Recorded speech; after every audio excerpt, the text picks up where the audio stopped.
जय गुरु जी, शुक्राना गुरु जी। अनंतम अनंतम शुक्राना गुरु जी। गुरु जी के चरणों में कोटि कोटि प्रणाम और सारी संगत जी को जय गुरु जी। संगत जी, इस चैनल पे आपको सुनाए जाते हैं गुरु जी के ब्लेसिंग्स भरे सत्संग और बहुत ही प्यारे प्यारी गुरु जी की कथाएं और शिव जी की कथाएं। तो संगत जी, आज हम शेयर कर रहे हैं आपके साथ एक कथा जो बहुत ही ब्लेसिंग्स भरी है। शिव जी की और गुरु जी की आपको बहुत सारी ब्लेसिंग्स मिलेंगी। तो चलिए स्टार्ट करते हैं। तो जो कथा मैं सुनाने जा रही हूँ वो इस प्रकार है। एक गांव में किशोरी लाल नाम का एक ब्राह्मण अपनी पत्नी कलावती के साथ रहता था। किशोरी लाल आलसी तो था ही, पर भगवान शंकर का परम भक्त भी था। वो सुबह शाम शंकर जी की पूजा करता और भगवान शंकर का नाम जप करता रहता था। किशोरी लाल रोज यही दो काम करता था। बाकी समय अपनी आलसीपन की वजह से वह घर में ही सोया रहता था। इसी वजह से किशोरी लाल और उसकी पत्नी के बीच आए दिन अनबन होती रहती थी। सुनते हो, आज जल्दी से खाना खाकर खेत चले जाओ, आज फसल काटनी है। और हाँ, खेत से आते हुए सरसों का साग भी लेते आना। घर में सब्जी बनाने को कुछ भी नहीं है, आते हुए भूल मत जाना, नहीं तो आज खाना नहीं बनेगा। उसकी पत्नी उससे कहती है, मैं पहले से ही बोल रही हूँ। पत्नी ऐसा बोल ही रही थी कि किशोरी लाल अपनी पत्नी की बातों को नजरअंदाज करके बस अपने कमरे में सोने चले जाता है। कैलाश में बैठी माता पार्वती भगवान शंकर से कहती है, भगवान, यह आपका कैसा भक्त है? ऐसा क्या कारण है कि आपकी भक्ति तो करता है पर कोई काम ही नहीं करता? आपको तो इसका मार्गदर्शन करना चाहिए।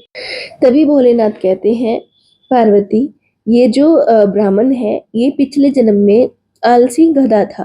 ये मंदिर के आगे बैठ के सोता रहता था और सिर्फ मंत्रोच्चारण इसको सुनाई देता था। इस जन्म में इसने ब्राह्मण रूप में जन्म तो ले लिया, पर इसका स्वभाव नहीं गया। सही समय आने पर मैं इसे उचित शिक्षा दूंगा। तभी ब्राह्मण की पत्नी आती है और कहती है, अरे तुम फिर से सो गए?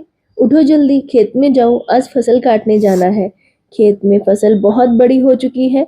अगर आज फसल को नहीं काटा तो उसे जानवर चढ़ जाएंगे, नहीं तो कोई चुरा लेगा। मेरी बात सुन भी रहे हो?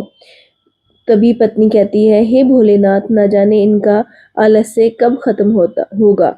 मैं तो इनके आलस्य से तंग आ चुकी हूँ।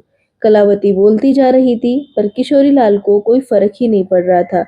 वो चुपचाप बिस्तर पर लेटा हुआ था। किशोरी लाल को कुछ बोलता हुआ देख कलावती रसोई घर में जाती है और वहां से एक बाल्टी पानी लाकर किशोरी लाल के ऊपर डाल देती है और फिर दोनों के बीच बहुत कहासुनी होती है।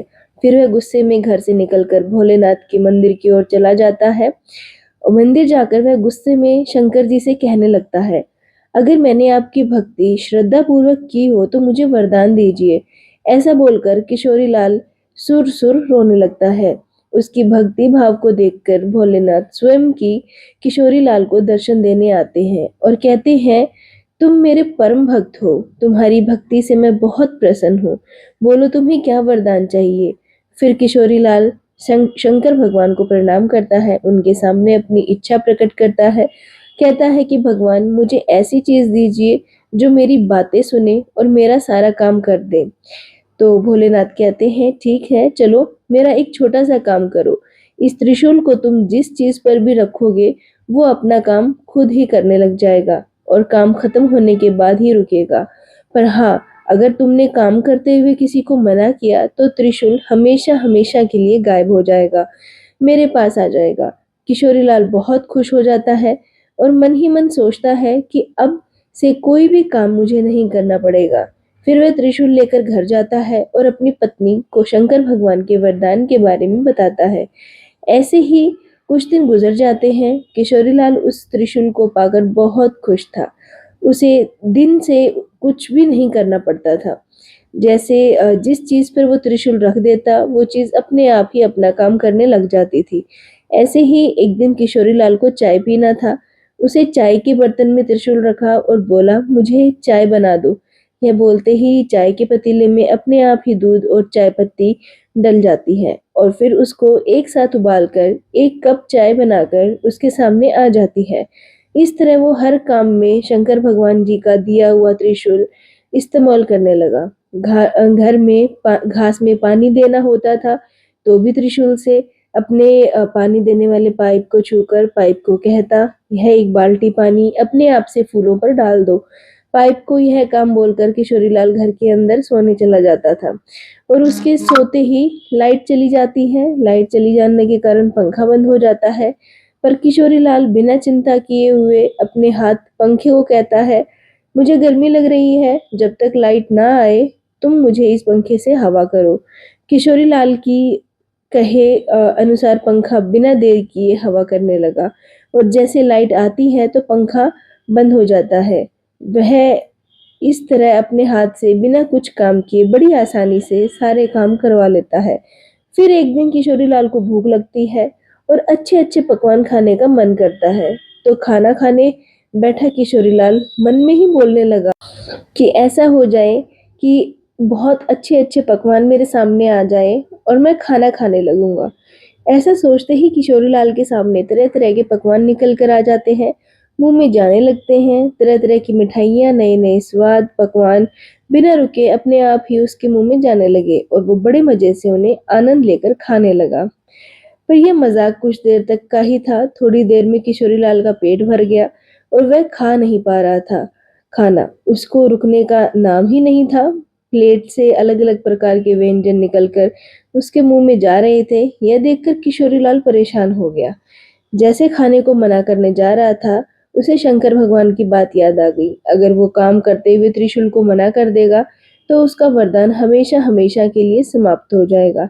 यह सोचते हुए वह चिल्लाने लगा। उसके चिल्लाने की आवाज़ सुनकर उसकी पत्नी रसोई घर से बाहर आती है और हाँ, किशोरीलाल को देखकर हैरान हो जाती है। फिर किशोरीलाल से उसकी पत्नी खाने को रोकने के लिए बोलती है, पर शंकर भगवान के दिए हुए वरदान को वो नष्ट नहीं करना चाहता था। पर आखिरकार उसे बोलना पड़ा, रुक जाओ। खाना तो रुक गया, पर शंकर भगवान का दिया हुआ वो वरदान वाला त्रिशूल वो भी गायब हो गया। किशोरीलाल त्रिशूल को अपने पास ना देखकर बहुत दुखी हुआ, पर वो कुछ भी नहीं कर सकता था। शंकर भगवान के वरदान में दिए हुए त्रिशूल को किशोरीलाल ने खुद ही खत्म कर लिया था। अब तक त्रिशूल को किशोरीलाल ने जो भी काम दिया था, उन सबको कब खत्म करना है, ये सब त्रिशूल अपने आप कर देता था। अब तक किशोरीलाल ने जो भी त्रिशूल को काम दिया था, वो काम देने के बाद वो उसको रुकने के लिए काम खत्म करने का साथ के साथ बोल देता था। परंतु खाना खाने का वो बोलना भूल गया था कि जब मेरा पेट भर जाए तो ये अपने आप रुक जाए। इसलिए खाना रुक ही नहीं रहा था, आता ही जा रहा था। किशोरीलाल महादेव से कहते हैं, हे महादेव, मैं समझ गया, आपने मुझे ऐसा वरदान सबक सिखाने के लिए दे दिया था। मैं कितना बेवकूफ था जो आलस के कारण हर छोटे से छोटे काम को टाल दिया करता था। आपने मुझे सिखा दिया है कि छोटे-छोटे काम के लिए किसी दूसरे पर निर्भर रहने से कितनी बड़ी मुसीबत आ सकती है। उस दिन के बाद से आनंद करना छोड़ दिया किशोरीलाल ने और वो रोज काम करने लगा, काम पर जाने लगा, अपने काम खुद करने लगा। इस तरह है उसका जीवन खुशहाल होने लगा। संगत जी, हमें इससे क्या शिक्षा मिलती है कि अपने जीवन में चाहे छोटे काम हो या बड़े काम हो, काम हमें अपने आप से स्वयं करने चाहिए, किसी दूसरे पर निर्भर नहीं रहना चाहिए। जितना हम दूसरे पर निर्भर रहते हैं, उतने ही हम दुखी रहते हैं। हमारे गुरुपा, हमारे शिव जी कभी नहीं चाहते कि हम किसी दूसरे पर निर्भर रहे। तो संगत जी, आज की कथा यहीं तक। मिलते हैं अगली कथा में। जय गुरु जी, शुक्राना गुरु जी।